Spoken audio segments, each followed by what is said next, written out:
오늘은 어버이 주일입니다. 우리의 모든 어르신들, 또 육체적으로 육신적으로 부모된 모든 어버이들에게 하나님의 풍성한 은혜와 위로와 강건하시는 축복의 역사가 있기를 주의 이름으로 축원합니다. 5월달 아주 좋은 계절이죠. 지금은 코로나19로 우리 주위에 결혼 소식이 그렇게 많이 있지 않지만 예전 같으면 5월달 좋은 계절에, 실록의 계절에 많은 이들이 결혼하는 그러한 시기이기도 해요. 우리가 결혼 예식을 참여하면 여러분 결혼 예식 가운데 가장 중요한 순서가 여러분은 무엇이라고 생각하십니까? 결혼 예식 가운데 가장 중요한 순서가 뭘까요? 뭘 것 같아요? 결혼 예식 가운데. 네? 서약이죠. 그죠? 서약이죠. 예.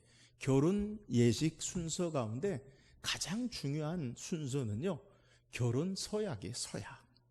그러니까 결혼 서약을 통해 이제는 내가 이 남자에 대해서, 이 여자에 대해서 책임과 의무와 성실함으로 끝까지 사랑할 것을 약속합니다. 이게 결혼 서약이죠. 여러분, 결혼 서약의 중요성의 의미가 뭐예요? 그 전에는 신랑이 다른 여자를 사랑해도 상관이 없어요. 신부가 다른 남자를 좋아하고 사랑해도 상관이 없어요. 근데 이제 결혼 예식을 통해 결혼 서약을 하면 다른 남자를 여자가 사랑한다거나 아니면 신랑이 다른 여자들, 신부의 다른 여자를 사랑하면 안 돼요. 약속하는 거예요. 내가 이 남자를, 신부된, 신랑된 이 남자를, 내가 신부된 이 여자를 내가 책임과 의무와 성실함으로 이제 부부로서 사랑하겠습니다. 이런 약속이에요. 그래서 결혼 서약을 하고 결혼 예식을 한 것과 결혼하지 않은 것과의 차이는 하늘과 땅과의 차이죠. 삶의 분명한 확실한 차이가 있는 거예요. 여러분, 우리의 신앙생활도 마찬가지. 하나님께서 구약 성경에 하나님이 우리의 하나님이 되시고 우리는 하나님의 백성으로 살겠습니다라고 맹세하는 약속이 있어요. 그게 무엇인지 아세요? 하나님은 우리의 하나님이 되고 우리는 하나님의 백성으로 살겠습니다라고 약속한, 마치 결혼 예식과 같은 그러한 약속의 사건이 있어요. 그게 뭐냐면 출애굽기 19장 20장에 시내산 언약이라고도 하는 십계명이에요. 네, 십계명은 하나님이 우리의 하나님이 되시고 우리는 하나님의 백성으로 살겠습니다. 이렇게 약속하고 언약한 것이 바로 십계명이에요. 그러니까 하나님 백성은 어떤 삶을 살아야 되느냐? 이제 하나님을 숨기고 하나님의 말씀을 따라 살겠습니다라고 그렇게 약속하고 신앙하는 것이 참된 모습이라는 거예요. 목사님, 구약의 십계명이 그게 오늘날 우리와 무슨 상관이 있을까요? 라고 반문하는 분도 계실 거예요. 예수 믿고 신앙하는 저와 여러분들에게 목사님, 그 십계명이 무슨 의미가 있을까요? 물론 십계명으로 우리가 구원받지 않아요. 우리가 어떻게 구원받습니까? 예수 그리스도를 믿음으로 구원받죠. 구원받은 믿음으로 구원받은 하나님의 백성에게, 우리에게 십계명이 구원의 조건이 되지 않지만 십계명과 더불어 하나님의 말씀은 구원받은 하나님의 백성의 의무로 우리에게 적용이 되는 거예요. 그래서 예수님은 이 땅에 말씀하실 때 제자들에게, 사람들에게 내가 율법을 폐하러 온 줄 아느냐? 아니라 율법을 완전케 하려 함이니라. 여러분, 우리가 예수 믿고 구원받았다는 것, 그것은 율법에 매이지 않아요. 율법으로 우리의 삶을 구속하지 않아요. 그런데 그 율법에 구속당하고 매이지 않지만 하나님의 백성으로 우리가 자율적으로 그 말씀을 따라 살아야 하는 의무가 우리에게 있음을 우리는 기억해야 돼요.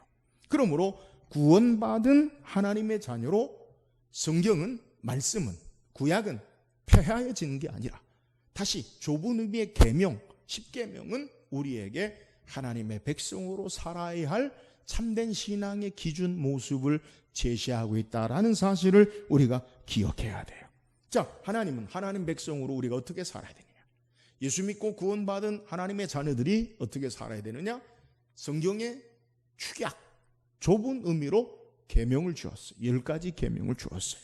그 가운데 1계명부터 4계명까지는 우리가 잘 아는 대로 하나님 백성으로 우리가 하나님을 어떻게 섬기고 살아야 하느냐. 1계명부터 4계명까지는 하나님 백성으로 하나님을 어떻게 우리가 신앙하고 섬겨야 하느냐, 여기에 대해 소개해요. 그래서 하나님을 예배하는 삶, 하나님이 우리의 첫 번째 되는 삶, 안식일을 거룩하게 지키는 삶, 다른 신을 섬기지 않는 삶, 이것이 하나님 백성으로 살아야 한다는 거예요. 그리고 5계명부터 10계명까지는 하나님을 섬기는 하나님의 백성으로 이제 우리와 함께하는 대인관계의 삶 가운데 하나님 백성으로 어떻게 살아야 하느냐, 이것을 우리에게 소개하는 것. 그러니까 10계명을 1계명부터 4계명은 하나님을 어떻게 섬겨야 하느냐, 4계명부터 10계명까지는 하나님 백성으로 우리는 어떻게 우리의 삶 속에서 인간관계 속에서 살아야 하느냐, 이것을 소개한다는 거예요. 자, 하나님 백성으로 우리가 이 땅에 인간관계 속에서 살아야 할 첫 번째 5계명이 뭐예요? 우리 같이 한번 읽어봅시다. 5계명 시작. 내 부모를 공경하라. 그래야하면 내 하나님 여호와가 내게 준 땅에서 내 생명이 길리라. 여러분, 5계명은 우리가 하나님 백성으로 이 땅의 사회의 가장 기초가 되는 가정에서부터 부모와 자녀와의 관계, 여러분 이게 가장 우리의 삶의 가장 기초가 되는 가정의 모습이죠. 부모와 자녀. 이 가장 기초가 되는 삶의 모습 가운데 하나님 백성으로 어떻게 살아야 하는가라는 삶의 원리를 우리에게 말씀하고 있는 내용이에요. 그러니까 가장 가까운 부모와 자녀와의 삶의 모습 가운데 우리가 어떻게 살아야 하느냐? 그 첫 번째는 내 부모를 공경하라. 공경하라. 공경이 뭡니까? 예를 다하여 조심스럽게 가지는 태도. 사전적인 의미는 그거예요. 그것은 우리가 이해할 때는 공경하는 것, 영예롭게 하고 존귀하게, 그리고 우리의 삶을 조심스럽게 정성을 다해 하는 그러한 태도를 우리에게 소개해요. 그러므로 하나님 백성으로 참된 하나님의 자녀의 삶의 모습, 첫 번째는요, 부모를 공경하는 거예요. 오늘 어버이 주일, 여러분 기독교는요 효도의 종교예요. 하나님의 백성으로 부모를 공경하지 않으면, 부모를 참되게 섬기지 않으면, 바울은 우리에게 디모데전서에서 부모를 공경하지 않는 자는 믿음에서 버리운 자들이다, 이렇게 우리에게 소개해요. 여러분, 우리가 하나님 백성으로 오늘 어버이 주일을 맞이해서 하나님 백성으로 마땅히 우리의 부모를 참되게 공경하는 신앙의 삶을 살기를 주의 이름으로 축원합니다. 저는 오늘 말씀을 통해, 오늘 룻기를 통해, 룻이라는 이방 여인을 통해 하나님의 말씀을 따라 부모를 어떻게 공경하고 섬겨야 하는지를 우리가 살피길 원해요. 오늘 말씀을 통해 룻기에서 교훈하는 성경적인 하나님 백성의 효의 모습이 무엇인가, 성령께서 우리에게 주신 은혜를 사모하고 우리는 성경의 말씀을 따라 하나님 백성으로 부모를 공경하는 믿음의 신앙 혈단이 있기를 주의 이름으로 축원합니다. 오늘 함께 읽은 본문의 내용은 한 가정의 사건을 성경이 우리에게 소개해요. 그 주인공은 나오미라는 여인을 소개해요. 이 여인은 유대인인데 남편은 엘리멜렉이라는 사람이요, 이 엘리멜렉이라는 이러한 사람은 자녀가 있었는데 말론과 기련이라는 두 아들과 함께 살고 있었어요. 베들레헴에서 살고 있던 이 유다 지파에 속한 엘리멜렉은 유다 지파에 속한 이 엘리멜렉이 나오미라는 부인과 두 아들 말론과 기련이라는 아들과 함께 살고 있었는데, 우리가 룻기 1장을 다 읽지 않았지만, 근데 그 땅에 기근이 일어나요. 그러니까 먹을 것이 없어지자 이 엘리멜렉이 어떤 결정을 하느냐. 이 룻기가 우리가 성경의 전체 66권 가운데 어디에 속해 있느냐? 사사기 다음에 속해 있어요. 그러니까 시대가 어느 시대냐? 사사 시대의 그 다음에 속한 것으로 우리가 이해하면 돼요. 그러니까 우리가 사사 시대의 특징이 뭐냐? 우리가 지지난주에 말씀을 묵상을 했는데 사사 시대의 특징이 뭐냐? 그때에 왕 이스라엘의 왕이 없으므로 사람들이 각각 자기 소견에 자기 생각에 옳은 대로 행하였더라. 그러니까 자기 마음대로 사는 거예요. 유대 지파의 엘리멜렉이 당시에 그 땅에 자기 기업이 있음에도 불구하고 땅에 먹을 것이 없고 기근이 있자 어떤 선택을 하느냐? 모압이라는 이방 땅으로 이사를 가게 돼요. 모압이라는 이방 땅으로 이사를 가는 것, 우리는 아니 목사님 먹을 거 없으니까 뭐 이사 갔겠지요 이렇게 생각할 수 있지만 그 기준이 말씀에 있지 않아요. 자기들 생각 마음대로 행하는 거예요. 이 삶의 기준이 말씀에 있지 않으면 혼란하고 혼돈돼요. 모압이라는 땅에 갔어요. 그리고 모압이라는 땅에 먹을 것을 찾아가서 풍성하게 잘 살면 좋겠는데 어떤 일이 벌어지냐면 모압 땅에 이사 간 지 10년이 되지 않아서 나오미라는 여인이 엘리멜렉이라는 남편이 죽어요. 또 말년과 기련 그 두 아들을 이 모압 땅에서 결혼을 시켰는데 첫째 며느리는 오르바, 둘째 며느리는 룻과 결혼을 시켰어요. 그러니까 이건 이방 여인과 결혼하는 것, 그것은 하나님의 말씀을 따라 행하는 모습이 아니에요. 그러니까 지금 완전히 엘리멜렉이라는 가정이 말씀의 기준을 떠난 자기들 생각대로 그냥 사는 모습 가운데 삶을 이방에 선택하고 이방 여인과 결혼시켰는데 남편이 죽고요, 두 아들도 다 죽어요. 나오미가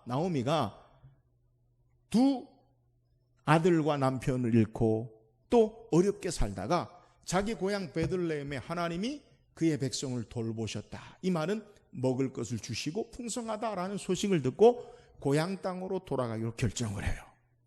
이제 나오미와 두 며느리 오르바와 룻이 자기 나오미가 이끌고 고향으로 가다가 나오미가 어떤 생각을 하냐면 이 두 며느리를 데리고 가는 것이 젊은 며느리들에게 못할 짓이라고 생각을 하고 며느리들에게 이야기해요. 너희들은 나와 함께 가지 말고 여기 그냥 머물러라. 나 혼자 돌아가겠다. 그러니까 처음에는 이 두 며느리들이 어머니와 함께 가겠습니다. 그래요. 그래도 나오미가 이 두 젊은 며느리를 데리고 간다는 것, 그거는 옳지 않다라고 생각해서 간곡하게 만류할 때 오르바는 그의 신과 그들의 문화로 돌아가요. 근데 룻이라는 여인, 오늘 본문의 내용이 그거예요.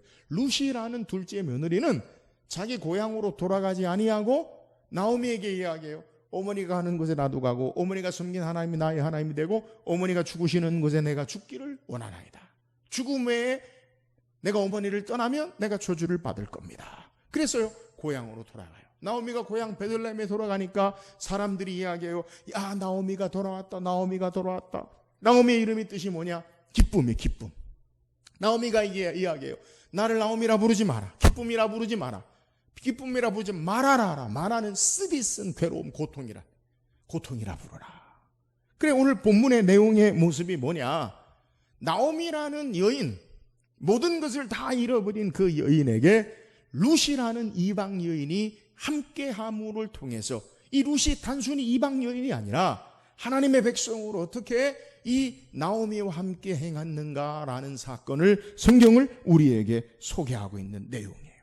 얼마든지 룻은 다시 자기의 고향에서 새 출발할 수 있음에도 불구하고 나오미를 끝까지 공경하고 봉양함을 통해서 나중에 이 룻이 어떤 결과를 가져오느냐? 보아스라는 남자와 결혼을 하고 오벳이라는 아이를 낳고, 오벳은 예수 그리스도의 족보 가운데 다윗의 할아버지가 되어지는 것, 이것이 바로 룻기의 전체 내용이에요. 자, 그렇다면 이 룻기를 통해 나타난 성경적인 효도의 모습이 무엇입니까? 자, 오늘 본문 16절 17절 한번 읽어보세요. 16절 17절 시작. 룻이 이르되 내게 어머니를 떠나며 어머니를 따르지 말고 돌아가라. 강권하지 마옵소서. 어머니께서 가시는 곳에 나도 가고 어머니께서 머무시는 곳에서 나도 머물겠나이다. 어머니의 백성이 나의 백성이 되고 어머니의 하나님이 나의 하나님이 되시리니 어머니께서 죽으시는 곳에서 나도 죽어 거기 묻힐 것이라. 만일 내가 죽는 일 외에 어머니를 떠나면 여호와께서 내게 벌을 내리시고 더 내리시기를 원하나이다 하는지라. 자, 본문의 룻의 고백은 위대한 신앙의 고백을 소개해요. 우리가 먼저 기억할 것은 어머니의 하나님이 나의 하나님이 되시고, 이 말은 하나님이 나의 하나님이십니다. 이 신앙 고백을 해요. 그러니까 룻이 결정적으로 나오미를 따르는 것은 단순한 나오미에 대한 인간적인 동정의 내용보다 룻이 하나님에 대한 신앙의 모습, 그것을 우리에게 소개하는 거예요.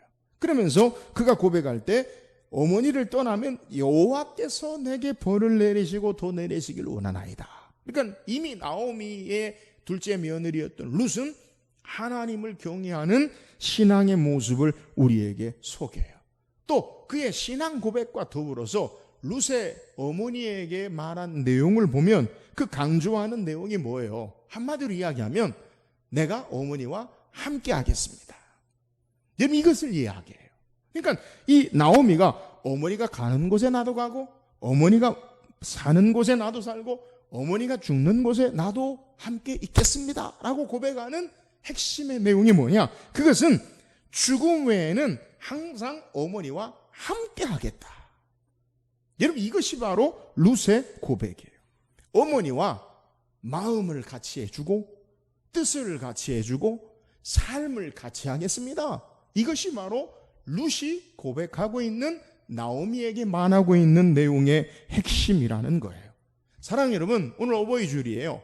우리가 룻기를 통해 우리에게 말씀하고 있는 성경적인 효도, 부모를 공경하는 모습이 무엇인가? 여러분, 오늘 룻을 통해 우리에게 소개하고 있는 참된 효도는 뭐냐면 부모에게 마음을 같이 하고 알아주고 뜻을 같이 하고 알아주고 삶을 같이 하고 함께하는 삶의 모습, 어떤 삶의 모습이든지 함께하는 삶의 모습임을 우리에게 소개하는 거예요. 여러분, 우리는 종종 효를 무엇이라고 생각하느냐? 부모를 잘 공경하고 목사님 봉양하는 것이 효잖아요. 근데 그것을 우리가 어떻게 생각하냐면 흔히 물질로 그것을 해결하려고 해요. 그래서 목사님 좀 효도하려도 돈이 없어서, 가진 게 없어서. 여러분, 성경에 우리에게 말하고 있는 진정한 공경과 봉양이 무엇인가? 룻은요, 지금 나오미와 함께 가진 거 없어요. 그잖아요? 아무것도 없어요. 기댈 것도 없어요. 근데 함께하고 마음을 같이 하고 그의 마음을 알아주고 삶을 같이 하는 삶의 모습을 우리에게 소개하는 거예요.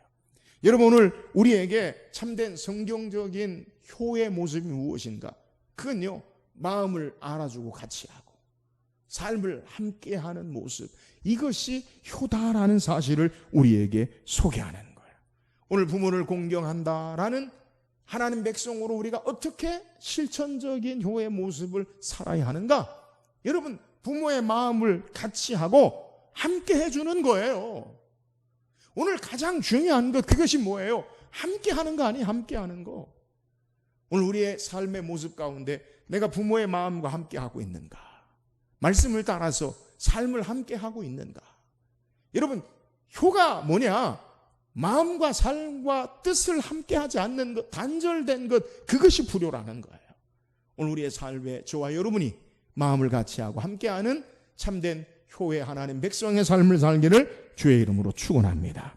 또한 참된 성경에 나타난 효의 모습이 뭐예요? 20절 보세요. 20절 읽어봅시다. 시작. 나오미가 그들에게 이르되 나를 나오미라 부르지 말고 나를 마라라 부르라. 이는 전능자가 나를 심히 괴롭게 하셨음이니라. 자, 앞에 잠깐 소개했지만 나오미 이름의 뜻은 어떤 뜻이냐? 기쁨, 나의 즐거움이란 뜻이에요. 그러니까 나오미라고 부를 때마다 나의 기쁨, 나의 즐거움, 이름이 참 예뻐요. 그죠? 영어에 외국인들 이름이 나오미라는 이름이 많아요. 유명한 모델 있는 나오미 캠벨이라고, 이름이 그런 뜻이에요. 그러니까 나의 기쁨, 나의 즐거움, 이름을 부를 때마다. 근데 고향 땅에 나오미가 돌아왔을 때 사람들이 나오미가 돌아왔다라고 하니까 나오미가 사람들에게 이야기하기를 나를 이제 나오미라 부르지 마라. 나의 기쁨, 즐거움이라 부르지 마라. 그럼 뭐라고 부르느냐? 나를 마라라 부르라, 마라. 이런 마라 어디서 들어봤어요? 출애굽기 16장에 이스라엘 백성이 첫 번째 물이 없어서 물을 만나는데 그 물이 어떤 물이에요? 마라의 쓴 물. 그죠?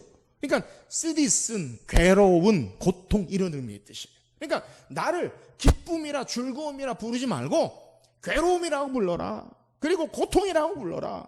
여러분, 왜 나오미가 그렇게 이야기합니까? 지금 자기의 인생이, 자기의 삶이 너무 괴롭다는 거예요. 자기 인생이 너무 힘들다는 거예요. 자기 인생이 너무나 스트레스는 고통이라는 거예요. 그 이유가 뭐예요? 그가 모압 땅에 내려갔다가 사랑하는 남편을 잃었어요.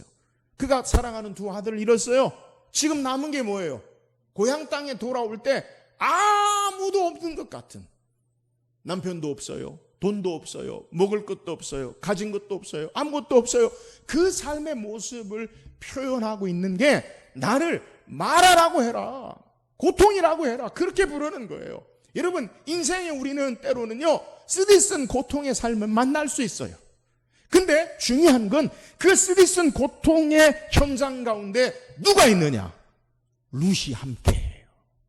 여러분, 중요한 것, 성경적인 효가 뭐예요? 어려울 때, 힘들 때 여러분 함께 해주는 것, 이게 바로 효다라는 사실을 우리에게 소개하는 거예요. 여러분, 우린 부모를 어떻게 공경해야 합니까? 어려울 때 효도해야 돼요. 힘들 때 효도하세요. 어머니의 가장 어려운 삶의 모습, 나오미의 가장 고통 쓰디쓴 삶의 모습 가운데 아무도 돌아보지 않는 삶의 어렵고 힘든 고통의 순간에 누가 있느냐? 룻이 그와 함께 있어요. 여러분, 그게 효예요. 어렵고 힘들 때 함께 하는 거예요. 마음을 같이 하고 함께 있어줄 뿐 아니라 어렵고 힘들 때 함께 하는 것을 우리에게 소개하는 거예요. 2020년 통계에 보면 부모님들이 자녀에게 가장 받기 원하는 선물이 무엇인가? 선물 순위를 봤는데 새롭게 1위가 된 게 있어요. 그러니까 부모들이 자녀에게 받기를 원하는 가장 원하는 선물 1위, 그게 뭔지 아세요? 혹시 아세요? 통계에 찾아보면 뭐냐면 현금 박스. 그게 뭐예요? 꽃과 함께 돈이 같이 있는 걸 현금 박스라고 그래요. 그러니까 부모들이 가장 원하는 것은 꽃이, 꽃도요 돈으로 만든 꽃도 있어요. 그리고 꽃이 있고 옆에 돈으로 현찰이 쫙 들어있는 것, 그걸 첫 번째라고 해요. 두 번째 선물 받고 싶은 게 뭐냐면 전화, 세 번째 편지, 네 번째가 현금.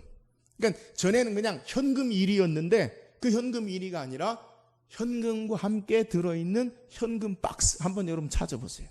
꽃과 함께 현금이 있어요. 자, 그러면 부모가 자녀에게 가장 원하는 건 뭘까?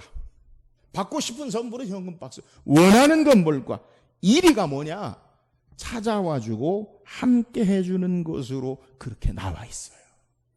여러분, 룻은 나오미가 가장 힘들고 아프고 쓰디쓴 고통의 시간에, 약하고 가난할 때 함께 힘이 되어줌으로 어려울 때 효도의 본을 보인 것을 우리에게 소개하고 있어요. 오늘 우리의 삶의 모습은 어떻습니까? 흔히 그러지요. 부모가 재산을 자녀에게 다 주면 돼요, 안 돼요? 안 돼! 절대 주지 마. 끝까지 가지고 계세요. 아시겠어요? 끝까지 가지고 계세요. 죄송해요. 돌아가실 때까지 가지고 계세요.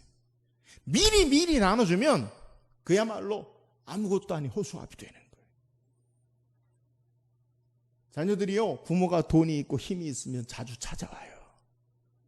요즘 1일 연속곡을 제가 잠깐 봤는데 200억 뭐 재산 가진 부모가 잠깐 죽었다가 다시 살아나고 자녀들이 막 잘하는 그런 것들이 있더라고요. 부모가 힘 있으면요 자녀들이 잘해. 물론 우리 성화교회 성도들 자녀들은 그러지 않아. 가진 것이 있으나 없으나 다 잘해. 할렐루야. 다 잘해. 우리는 잘해. 근데 세상은 그렇다고요. 가진 것이 있으면요 효도해요. 가진 것이 없으면요 무시해요. 여러분, 그런 모습이 아니라 참된 것은 어려울 때, 힘들 때, 고통의 순간에 여러분 효를 다하는 것, 이게 성경적인 효도라는 거예요. 룻이 나오미에 기댈 것이 뭐가 있어요? 나오미에 볼 것이 뭐가 있어요? 근데 가장 힘들고 쓰디쓴 아픔의 고통의 순간에 룻이 함께했어요. 어려울 때, 힘들 때 함께하는 이것이 진정한 효도예요. 오늘 하나님의 말씀을 따라 룻처럼 힘들고 어려울 때, 가난할 때, 고통당할 때 더욱 함께하는 성경의 효를 행하는 하나님의 백성으로 살기를 주의 이름으로 축원합니다. 마지막 성경의 참된 효도가 뭐냐? 여러분 성경 한번 읽어보세요. 룻기 4장 16절 17절 한번 읽어봅시다. 룻기 4장 16절 17절 시작. 나오미가 아게를 받아 품에 품고 그의 양육자가 되니 그의 이웃 여인들이 그에게 이름을 주어주되 나오미에게 아들이 태어났다 하여 그의 이름을 오벳이라 하였는데 그는 다윗의 아버지인 이새의 아버지였더라. 룻기의 결론이 바로 룻기 4장이에요. 근데 룻기 4장의 결론은 뭐냐면 룻이 보아스라는 사람과 결혼을 해서 아이를 낳는데 그 아이를 누구에게 줬느냐? 나오미에게 주고 나오미가 그 아이를 안고 기르면서 그 나오미를 뭐라고 소개하냐면 아들이 나오미에게 사람들이 아들이 태어났다라고 하면서 그 이름을 오벳이라 하고 다윗의 할아버지가 되었다. 이것으로 결론을 내요. 아니 목사님, 룻이 며느리가 아기를 낳는데 왜 나오미에게 아들이 생겼다라고 합니까? 아니잖아요. 우리가 성경을 좀 이해할 필요가 있어요. 룻기 전체. 우리가 룻기 2장에서 4장까지 다 읽지 않았지만 성경을 통해 우리에게 소개하는 것, 그것을 이해를 해야 돼요. 나오미와 룻이 고향에 들어와서 그 생계를 누가 책임지느냐? 나오미가 책임지지 않고 룻이 책임져요. 그죠? 고향 땅에 돌아왔어요. 룻이 어떻게 하느냐? 들에 나가서 이삭을 주어요. 보리 추수 때가 돼가지고 이삭을 주어요. 근데 이 이삭을 줍는 그 밭에 들어갔는데 누구의 밭이냐?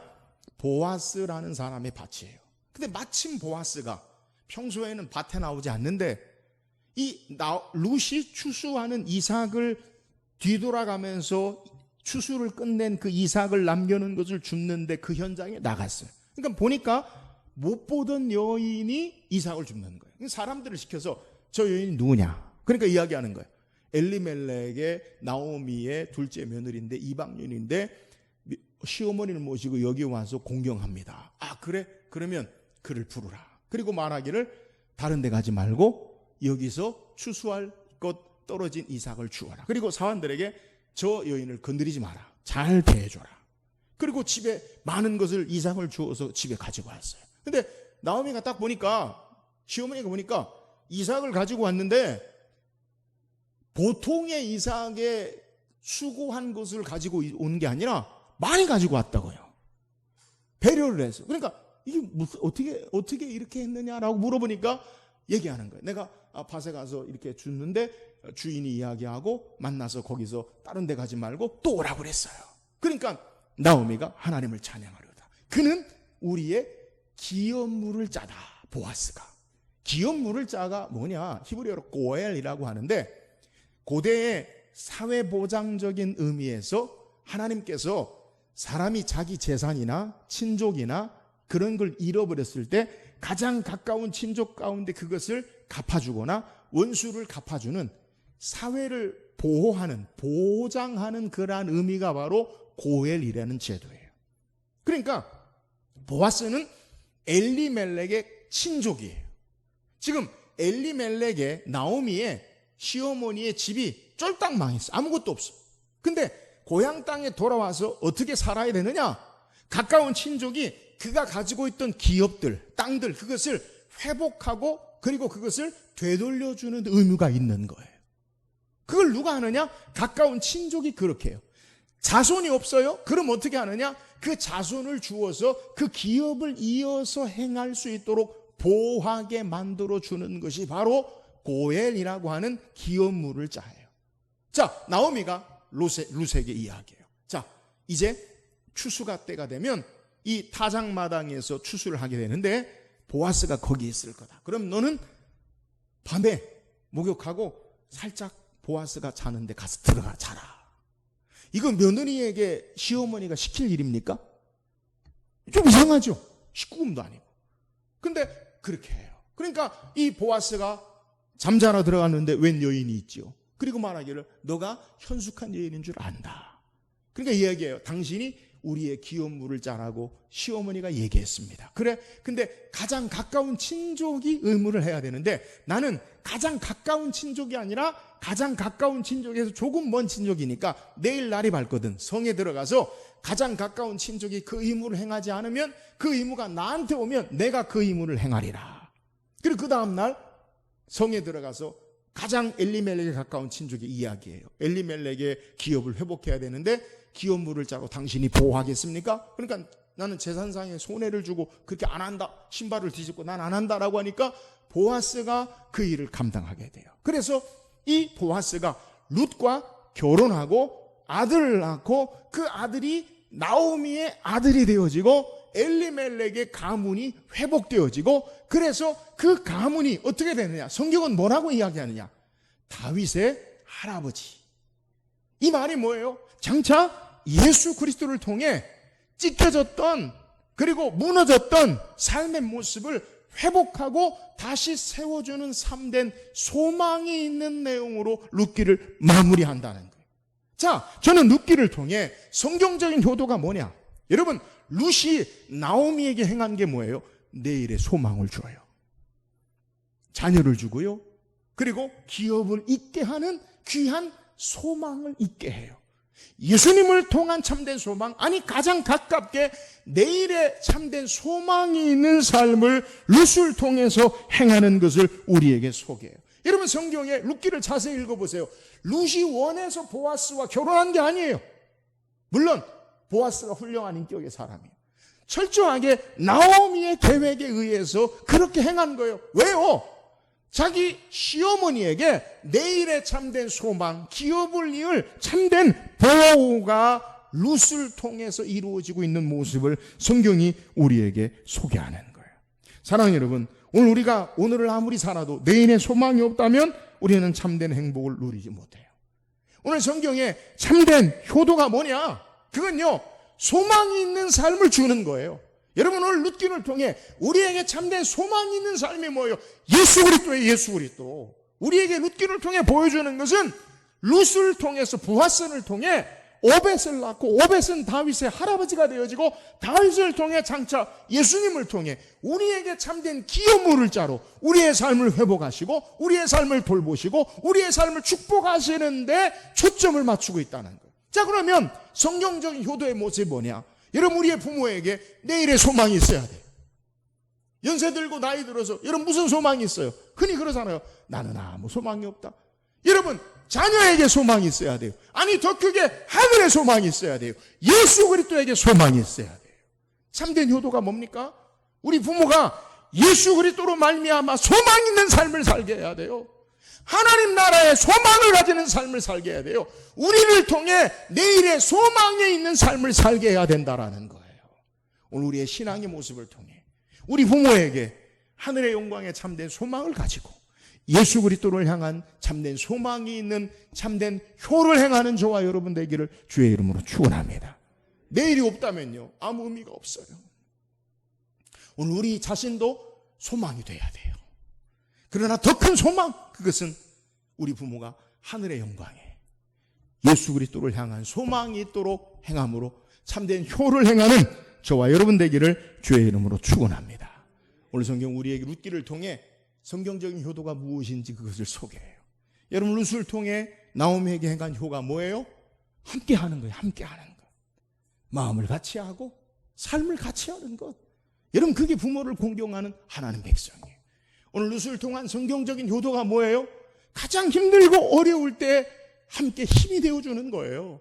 여러분 부모가 힘들고 어려울 때 내팽개치는 게 아니에요. 힘들고 어려울 때 함께 하는 것, 어려울 때 힘이 되어주는 성경적인 효를 행하는 하나님 백성이 되기를 주의 이름으로 축원합니다. 성경적인 효의 모습이 뭐예요? 내일의 소망이 있는 삶을 살게 하는 거예요. 참된 소망은 예수 그리스도 하나님께 있어요. 우리를 통해 예수 그리스도 하나님 나라의 소망을 보게 하는 참된 효를 행하는 저와 여러분 되기를 주의 이름으로 축원합니다.